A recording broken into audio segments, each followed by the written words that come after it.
for the invitation to visit Mount Sinai. I've certainly enjoyed meeting with everyone this morning and will continue to do so in the afternoon. As Eugene mentioned, we have a series of studies in various global settings, and the one I'll discuss with you today is our case control study in Thailand, which we call Tiger LC.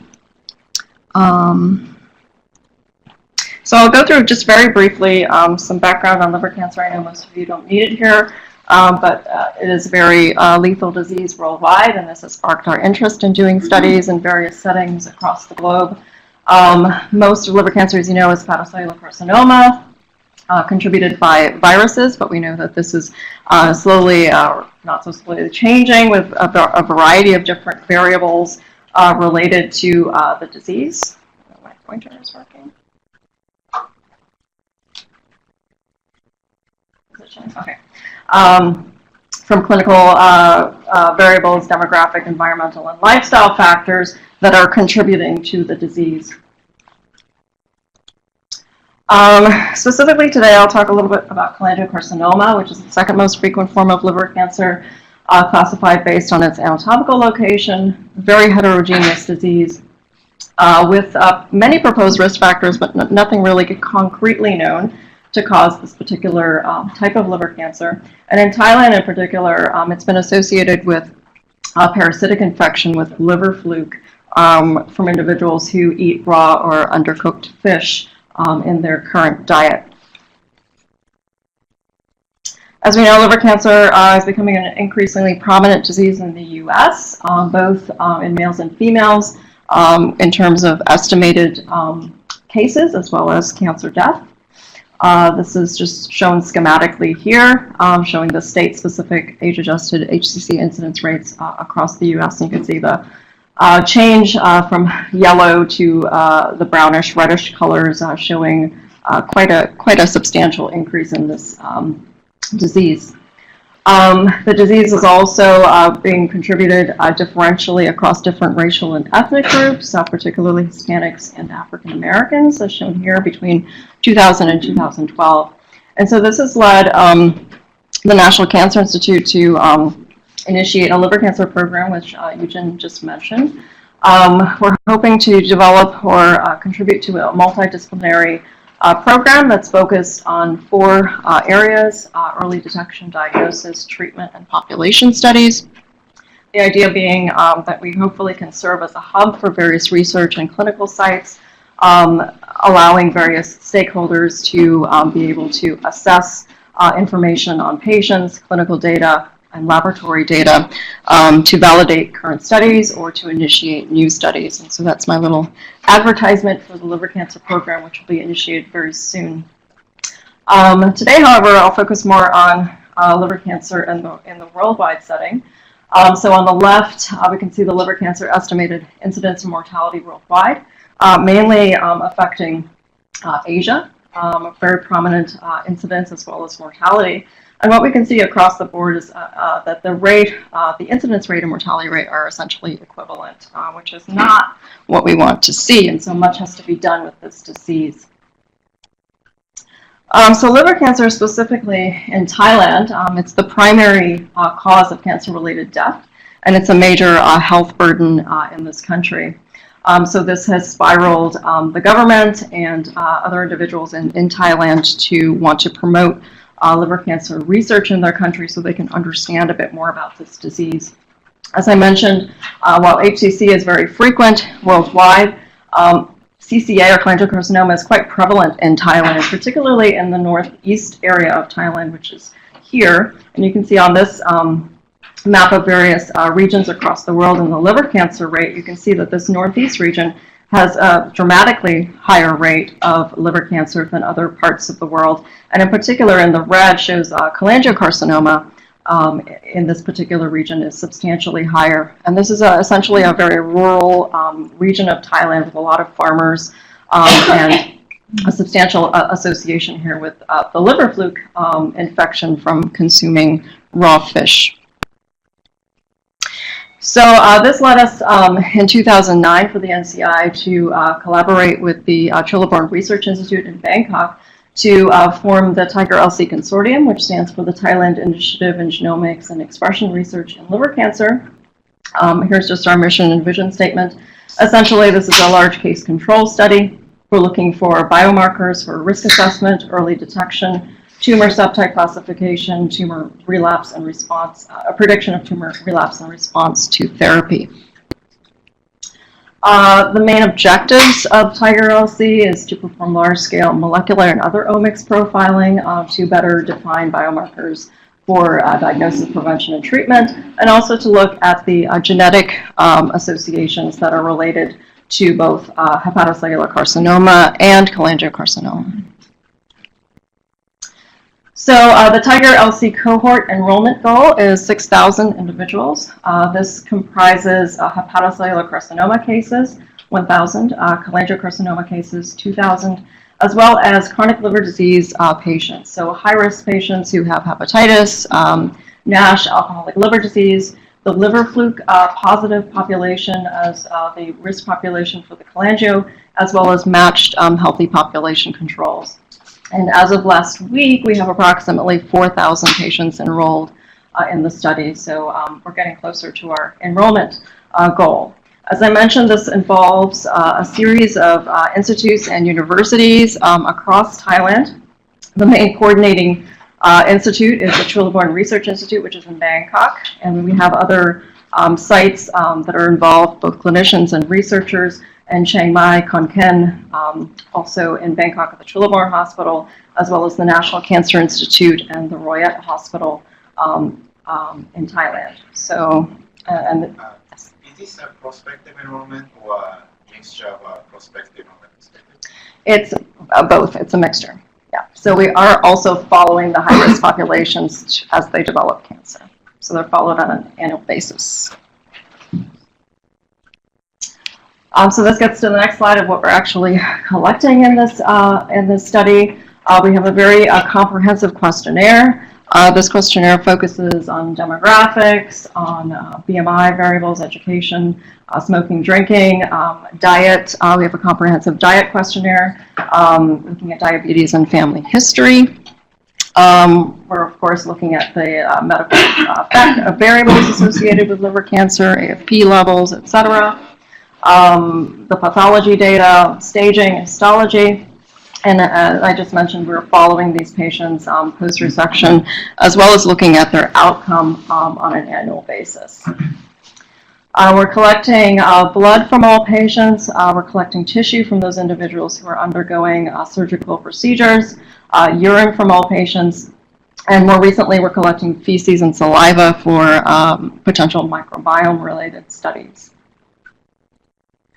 So the focus of our laboratory is basically housed in precision medicine, where we're pairing omics data and hoping to contribute to a medical output for the patient in terms of improving quality of life and survival. So from studies such as Tiger-LC, we are collecting the various biospecimens, performing omics on a series of levels, from genetic levels to the microbiome, incorporating this with what is currently known from the clinic, and hopefully forming classifications or subgrouping patients or tumors in order to better allow for diagnosis, prognosis, and treatment. So we've applied this strategy to Tiger patients, and I'm just going to go through very briefly our findings, our first findings from this study, which was published last year on the first 199 patients that were sequentially enrolled in this study. We had a little over 50 hepatocellular carcinoma patients and about 120 intrahepatic cholangiocarcinoma patients. From the tissue specimens, we performed transcriptome studies, exome sequencing on Oncovar, which covers about 500 cancer-related genes, copy number variation analysis, as well as global metabolomics. This was used to essentially identify subtypes of these individuals, and all of the data was integrated to try to identify cancer drivers, and was validated in a series of cohorts that we have available from China, HCC patients, the TCGA, HCC, European intrahepatic cholangiocarcinoma patients from Snorri Thorgerson's laboratory, and some Japanese cohort of intrahepatic cholangiocarcinoma. Maybe I missed it. How are most of these obtained? Are they resection? They're mostly resection, yes, all resection. So, in principle, they're less advanced? Yes, yes. Okay, so the first thing we did was to look at the transcriptomic profile of these individuals, and this is just showing consensus clustering, which essentially just looks for whether, based on the transcriptome, are there particular subgroups of individuals that we can identify, and if so, what's the best number of subgroups based on the gene expression. For intrahepatic cholangiocarcinoma, we found 4 subgroups, and for HCC, we found 3 subgroups based on gene expression. We then use subclass mapping, which Eugen is very familiar with, to compare the subgroups of ICC with that of HCC to look for those that were similar, statistically similar. And we can see that the C1 group is found in both types of liver cancer, as well as the C2 group. The C3 group in hepatocellular carcinoma shows a similar transcription profile to C2, and so we really didn't pursue this further. When we look at the survival of the individuals, we see that the C1 and the C2 that are present in both ICC and HCC, the C1 group has a poorer outcome in both hepatocellular carcinoma and the bottom graph. I'm sorry, this graph is cholangio, this is hepatocellular. The C1 group has a poorer prognosis when compared to the C2 group. If we performed GSEA analysis to look for what pathways were involved with these genes, in the poor prognostic C1 group of either hepatocellular carcinoma or cholangiocarcinoma was related to mitotic signaling and cell cycle, whereas the C2 group was mainly associated with inflammatory responses. We then asked whether this was specific to the Thai population. So we compared the Thai cohort with other cohorts with available data, transcriptomics data. So in comparison with Asian cohorts, so on the y-axis here is always the Thai cohort, either HCC or ICC. We compared with Chinese HCC patients, Asian Americans from the TCGA cohort, and Japanese ICC patients. And what we found was that the C1 and C2 groups of individuals could be identified with similar survival outcomes as we saw in the Thai groups. The C1 group that was identified in these 3 populations also had the worst outcome when compared to C2. We then compared the Thai patients with Caucasian individuals, either European Americans from Snorri Thorgerson's group, or Caucasian Americans, Caucasian individuals with ICC. And although we could find gene expression signatures that were similar to the Thai, what we found in the Thai cohort, we did not see this sort of distinguish in survival among these patient groups. So there seemed to be some similarity in the gene expression profiles, especially in their relation to outcome, that we could see in Asian populations. So we then compared the signature to those previously published, and you'll recognize several on the left here. And essentially, just a very brief point on this slide is just that the C1 group, this poorly prognostic group, has features of proliferation and stemness that have been previously identified by other research groups. We then wanted to look at the mutation profile of these individuals, so we performed exome sequencing. Overall, the mutation rate between ICC and HCC was fairly similar, about 4.4 variants or so per megabase. And then if we looked at the specific genes that were mutated, we saw a spectrum of mutations. HCC actually seemed to have more genes that mutated when compared to ICC. The most frequently mutated gene was P53, which was not very surprising. And the ones that are highlighted here are the ones that are in the red stars here are the ones that are found in both HCC and ICC. So there are some overlap. But also what we can see here is that there really isn't a specific group of patients that are housing similar mutations when we compare the different subtypes. So mutations don't seem to be stratifying the individuals to a great extent. So we then looked at the chromosomal aberrations across the individuals. So this is looking at copy number gain and loss across the chromosomes. And we did this comparing the poor prognostic C1 group versus the better prognostic group C2. And we can see in the C1 group, the poor prognostic group, that there's elevated amounts of copy number gain or loss of heterozygosity. And that is much more so when compared to the C2 group. So there seems to be more genomic instability in the C1 group versus the C2 group.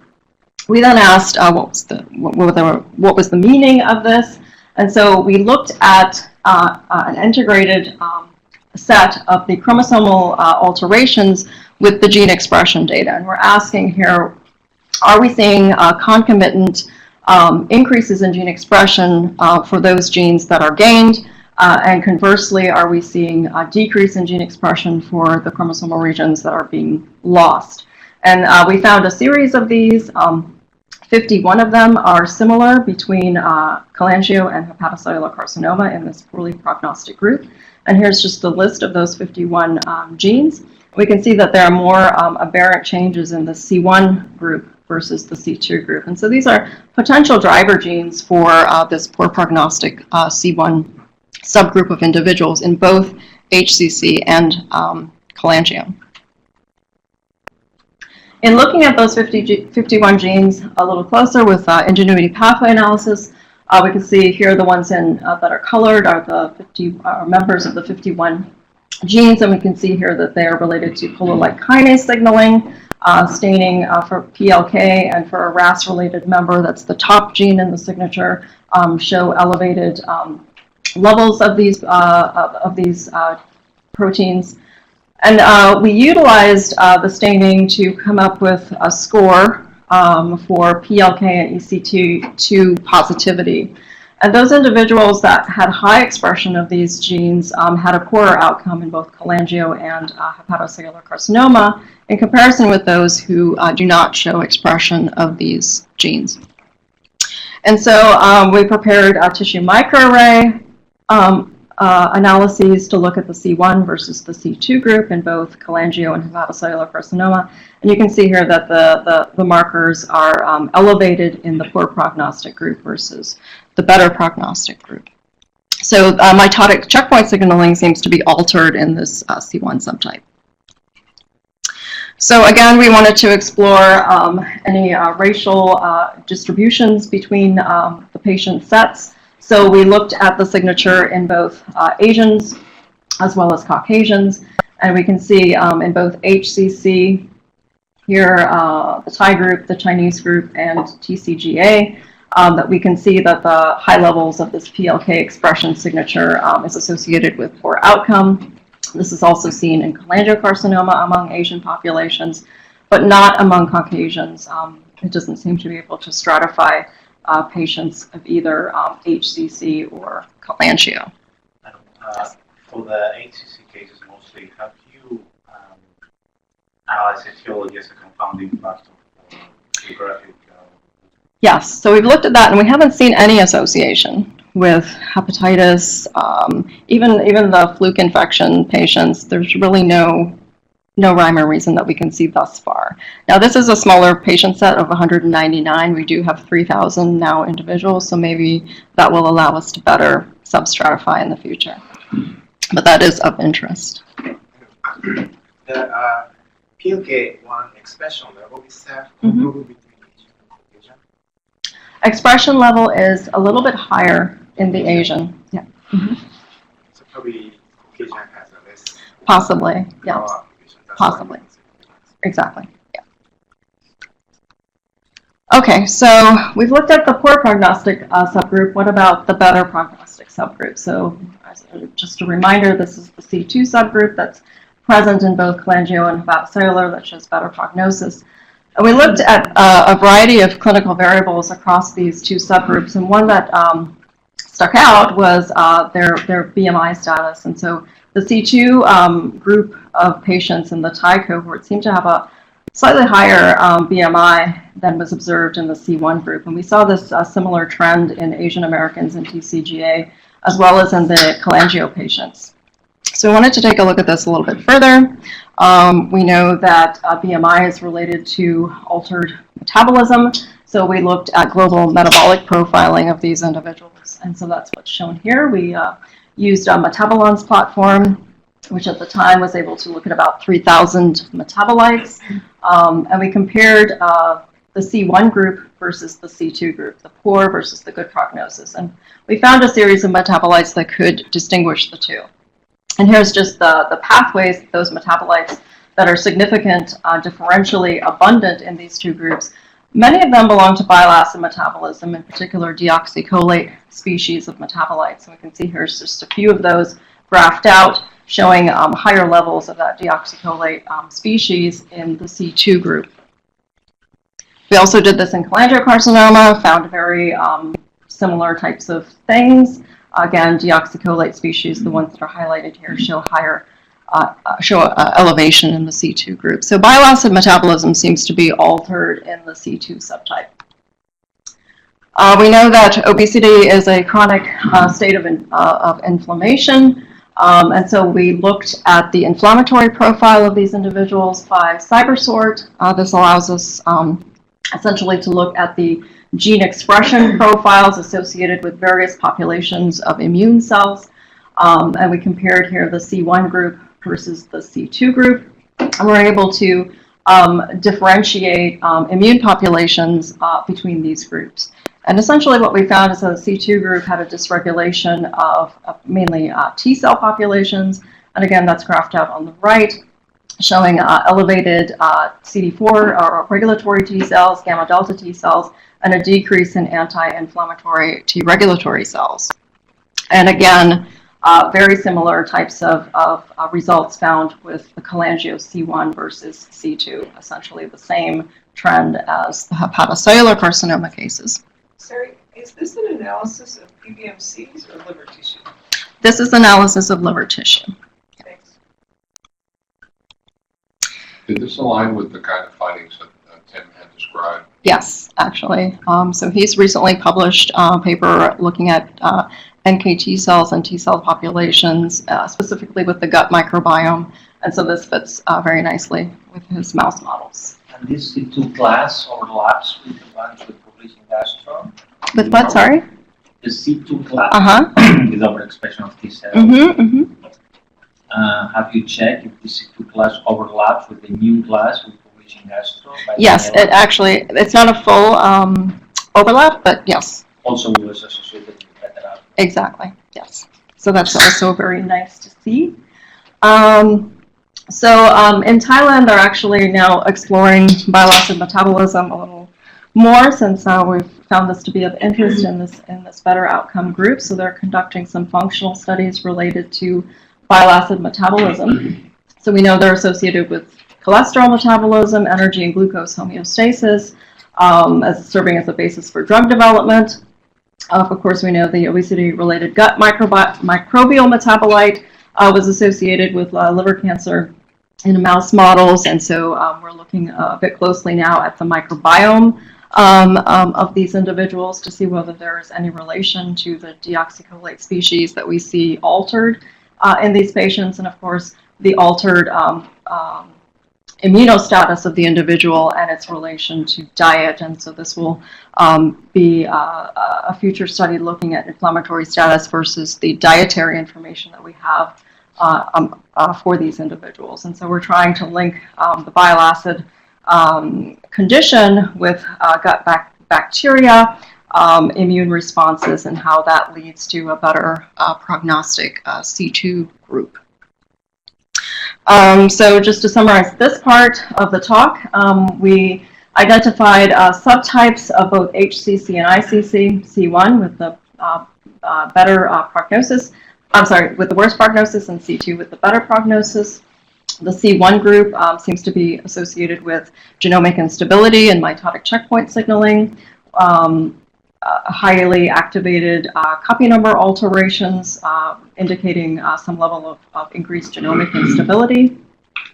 The C2 group, meanwhile, seems to be associated with bile acid metabolism and altered leukocyte activity. And interestingly, exploring the differences in populations is of interest, and so the Asian populations that we've been able to take a look at seem to share similar molecular subgroups. And so we're hoping that some of the findings here can lead to more targeted treatment and allow for better prediction of subclasses that would benefit from those treatment approaches. Yes. Are there any tumors that are ambiguous with respect to whether they're ICC or HCC? Yes. Yes. Do they have a special genotype or any features? Thus far, we can't find anything. They're a real mix. The C3 subgroup that was sort of similar transcriptionally to the C2, the better group, actually they seem to have a lot of P53 mutations, in particular the 249 mutation related to aflatoxin. So that's really the only thing that we've been able to pull out in terms of this other sort of mixed group. There was any association between the classes and the etiology, so the full infection, or Thus far, no. We haven't seen. because this has been described. It has been described that the fluke is associated with cholangiocarcinoma, but we haven't seen that association thus far. So you have all the epidemiological data Yes. regarding exposure. And Yes, at least within this small subset that we've been able to look at. Like I mentioned before, we're hoping to do that with the larger population. Another thing that strikes me is when we're showing, did you check also fusion? Because the most prevalent molecular aberrations in cholangiocarcinoma fusion is the receptor. Did you check? Yes, we checked that. We do see that. Again, we have a very small subset. We're currently doing whole exome sequencing on these samples, so we'll be able to look at that more clearly. And IDH mutations, A few in the C3 group, not in the C1 or C2. because this is the second most prevalent with 15% in Yeah, it doesn't show up. As for the decrease of CD4 positive T cell in the transcriptomic subgroup, Yeah. in this population, do you have a sense, which of the BMI factor or specific, ethnic diet contribute? I don't know at this point, but that's certainly something we want to look at, to see what's affecting that T cell population. We don't know at this So if you stage. want to check the presence of the specific fatty acid species reported in the Exactly, yeah. diet, You're talking about PLK1, but there are other isoforms of PLK2, 3, 4, and Yes, 5. uh-huh. Have you seen any of them? It's only one. So you didn't see any of the other? No, they don't show a major differential between the two. Yeah. Okay, so that was mainly from our publication. Since that point, we've been focusing a bit more on the metabolomics of Tiger LC, and so the next few slides are going to be some unpublished data. We're interested in cancer metabolomic profiling because it provides this global view. It's the end products of cellular processes and may be reflective of the underlying disease. And so essentially, I'll just get to the bottom here. We're hypothesizing that there are both unique tissue and serum metabolite biomarkers that can distinguish these two primary liver cancer types and aid in their genomic classification. So again, we're using this precision medicine approach of taking specimens from the cohort, integrating data in order to identify biomarkers. We used the same individuals that I showed in the previous study, 199 patients. We utilized the transcriptome data from that study, but now we also perform global metabolomics, both from the tissue specimen as well as from the serum specimen from the same patient. Here we're looking for tissue metabolite subtypes and then integrating it back to the transcriptome and again, validating in various cohorts. So we're using Metabolon's platform, again, about 5,000 genes.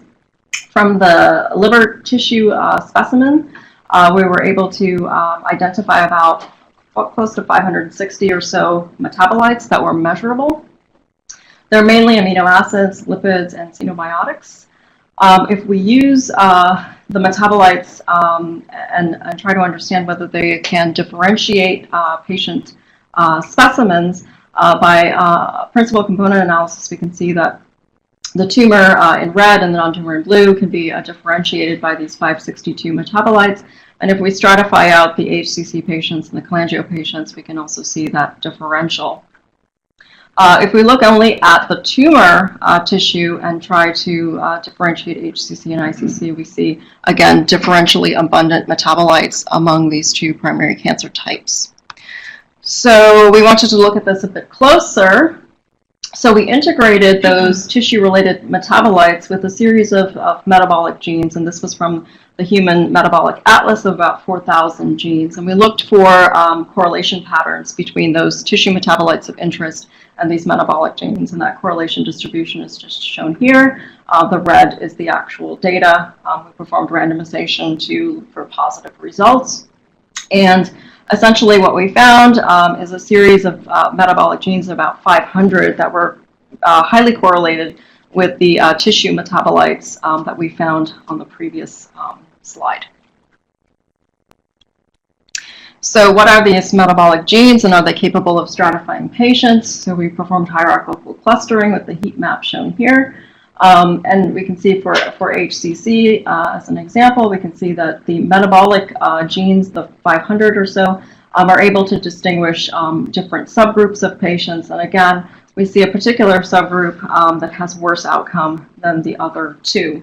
And again, just briefly, there doesn't seem to be any particular relation between the subtype and, for example, hepatitis status or OV, the liver fluke status, or AFP, cirrhosis, etc.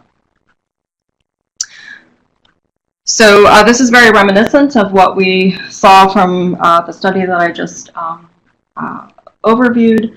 In HCC, there were these three subgroups, reminiscent of what we're seeing in the metabolic gene set. And again, that C1 subgroup that is poor prognostic, and that's similar to what we're seeing here. So we asked again, is this specific to the Thai cohort, or can we see this in others?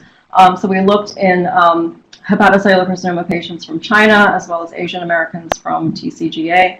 And essentially, we can see these three subgroups of patients coming out from the data.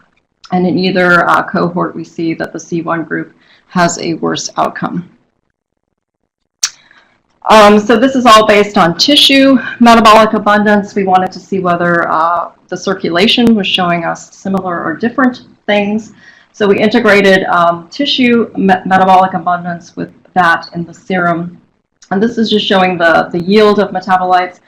We can measure a bit more metabolites in the serum than in the tissue. And there are about 500 that are present in both tissue and serum, of about the 13,000 metabolites that we can actually measure. So we perform correlation to look at the relationship between serum metabolites and the tissue metabolites of interest. And we can see that there's a series of serum metabolites that highly correlate with that found in the tissue. So we asked whether those serum metabolites could distinguish patients, since the tissue metabolites could. And we can see the serum metabolites capable of distinguishing patient subgroups for HCC. It's much more noisier than what we see in the tissue, but patient groups can be identified. And the serum metabolite, if we look at the association of these subgroups with outcome, again, there's a group that's identified based on serum abundance that has poor outcome. So we then asked, what's the relationship between all of these signatures coming from all of these places? So this is the transcriptome profile that we published last year, showing the C1 group, the poor prognostic group. The tissue metabolite abundance can also identify these patients. The serum metabolites can also, but there's a bit more variation. And the metabolic genes can also group these patients. And again, we don't see any real association with etiology. So how stable the metabolite measurements is it affected by the timing of something? So this is a big question in any sort of metabolic measurement study, is that can be affected by timing, can be affected by diet, etc. So we haven't looked at that specifically with this cohort. We do know that if we take the same sample out and measure the metabolite again, the measurement is similar to what we had seen previously. So at least sample-wise, it's stable, but whether it's affected by other variables, it very well could be. Okay, so we performed a high-throughput metabolic profiling of both HCC and CCA from both tissue as well as serum, and identified metabolites that could distinguish the cancer type as well as the biospecimen type, either tumor or non-tumor, and hopefully can help in classifying primary tumors. And again, we were able to distinguish the C1 poor and good prognostic groups based on metabolic abundance. So one of the other things that we've been trying to do more recently is to understand tumor cell communities in primary liver cancer. And we've been doing this through single cell analysis.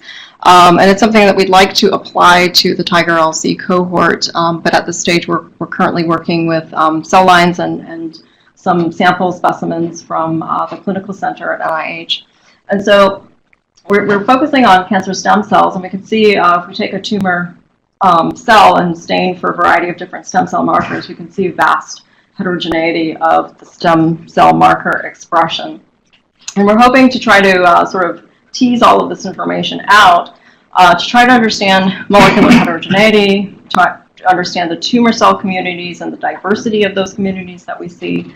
How are these tumors collectively behaving and how are they being regulated? Are there any common driving signals that are occurring? And how does this contribute to therapeutic response? So we know that this disease is quite heterogeneous.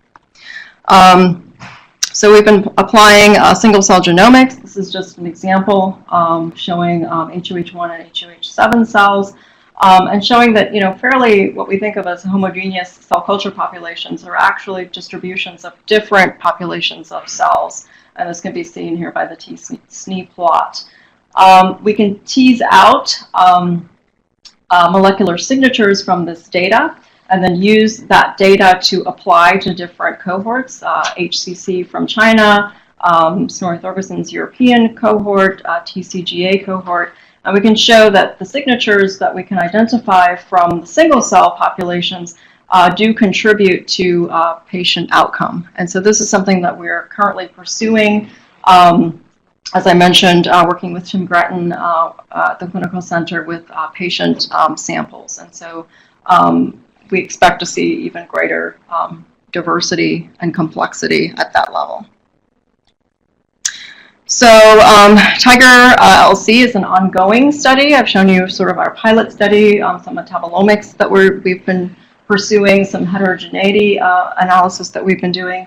But here's just sort of a slew of some of the omics that are currently ongoing. So we'll have a lot of data coming out of this study, which we will certainly need help analyzing, from tissue microarrays to integrated studies, RNA-seq, DNA-seq, proteomics, epigenetics, microbiome, metabolomics, and of course trying to understand the epidemiology of this disease in Thailand and comparing it to other sites across the world.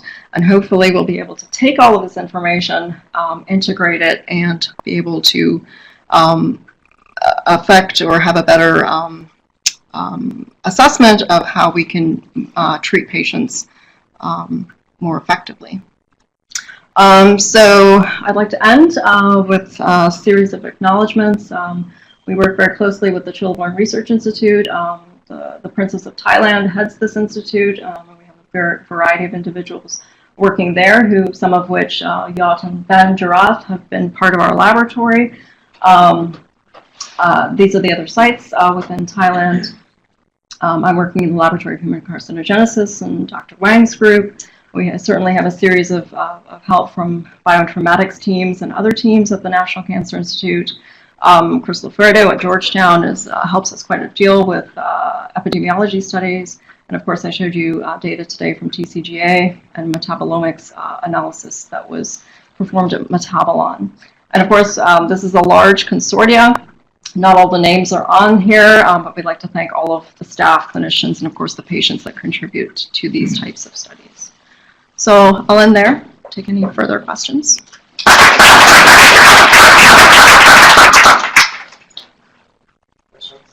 Yes, have you assessed mutational signatures? Have I what? Sorry? Have you checked for mutational signatures?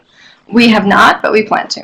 And do you know if Thailand is endemic for exposure to aristologic acids? Yes, so that's something that we're looking at in some of our population studies there to see what the prevalence of that is. We've also, since a lot of these places are also farming communities, we're looking at the association of pesticide use with the signatures that we're seeing or with subgroups of individuals. So yes. And aflatoxin? And aflatoxin. In the single-cell analysis, you saw 3 clusters of primary cells, right? Yes. And which is separate from the 2 cell From lines. the cell lines. Do you think those cell lines came from either the primary cell cluster, or would you imagine there's other clusters? It's possible that it's either or. At this stage, we only had one primary cell population to look at, so we're looking at that more specifically now that we have these patient cohorts and additional cell lines, where we're able to look at the primary versus other. Any of the metabolites or in the serum or the tissue that either were eliminating in some way or hold promise as biomarker, clinical biomarkers? Just give us a sense, because always the heat map. So we have a series of metabolites mainly associated with amino acid signaling, which wasn't so exciting. Carnitine metabolism seems to come up, very highly abundant in liver in general, but more so in certain subgroups versus others.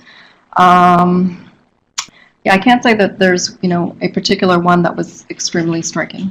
And that was comparing non-cancerous fibrotic tissue with cancer? Or? No, this was comparing the adjacent non-tumor with tumor. Mm-hmm. So we have not actually looked. So I should mention in the Tiger LC, we also have individuals with chronic liver disease who have hepatitis, NASH, etc. We haven't actually looked at any of the data from those individuals as of yet, but we do have specimens from them to do studies of that type. Yeah. I thought it was really striking that the difference when you compared the Thai population to the Caucasian population was primarily the tremendous increase in mortality in the Caucasians. Are those two groups being treated similarly? Is there a difference in the modalities that are being used in the Thai population versus the Caucasian population that could account for the much greater mortality in the Caucasians? Possibly so. We're working with all of these different sites, and it's quite difficult actually to get the medical data and the treatment data.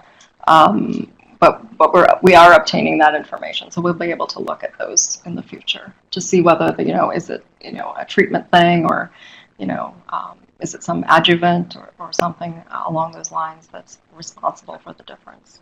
I was also struck by the blood work, and that a tumor, which obviously one tumor would be a small fraction of the total liver, would be able to have such a large impact on the total metabolomic profile in the blood.